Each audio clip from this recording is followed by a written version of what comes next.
মাননীয় বিরোধী দলের নেতা। ধন্যবাদ মাননীয় স্পিকার।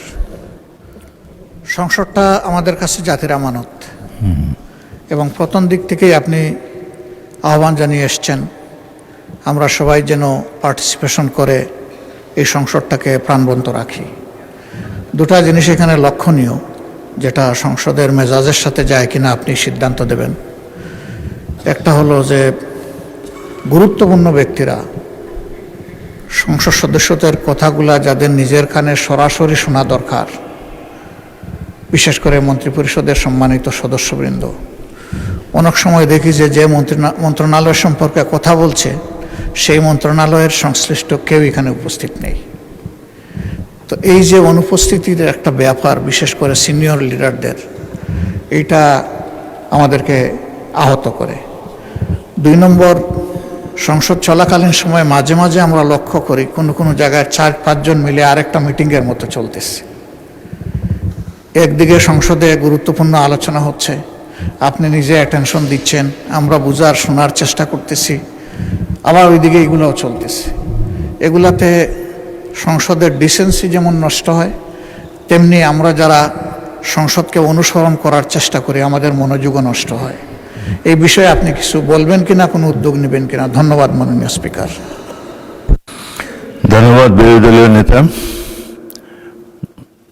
তার উত্থাপিত প্রথম প্রশ্নটি অত্যন্ত গুরুত্বপূর্ণ। বাজেট অধিবেশন চলছে, গুরুত্বপূর্ণ মন্ত্রী, বিশেষ করে যাদের সম্পর্কে এলাকার দাবি দাওয়া নিয়ে মাননীয় সদস্যগণ বক্তব্য রাখেন, যেমন হাসপাতালের কারণে, হাসপাতালের অব্যবস্থার কারণে স্বাস্থ্যমন্ত্রীকে তারা অনেক কিছু বলেন, আইন শৃঙ্খলার প্রশ্নে স্বরাষ্ট্রমন্ত্রীকেও কিছু বলেন, এবং এলজিআরডি মন্ত্রী অবশ্যই এখানে থাকেন, তার ব্যাপারে সবসময় তারা দেয়।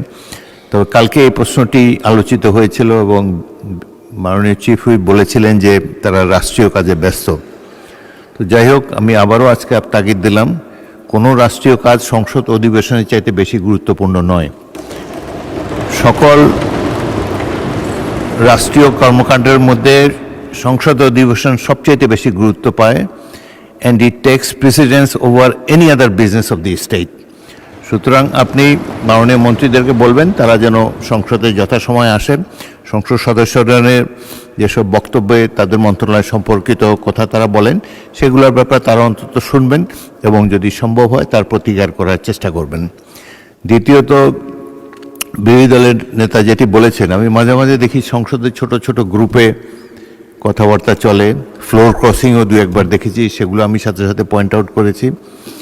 আপনারা সংসদের মধ্যে গ্রুপ আলোচনা করার চেষ্টা করবেন না এবং যত সম্ভব নিজের আসনে বসে সংসদ কার্যক্রমে অংশগ্রহণ করার, অন্তত ভালোভাবে শোনার চেষ্টা করবেন। এটাই আমরা আশা করি। সংসদের শৃঙ্খলা বজায় রাখার ক্ষেত্রে আপনাদের সকলের সহযোগিতা কামনা করি। ধন্যবাদ।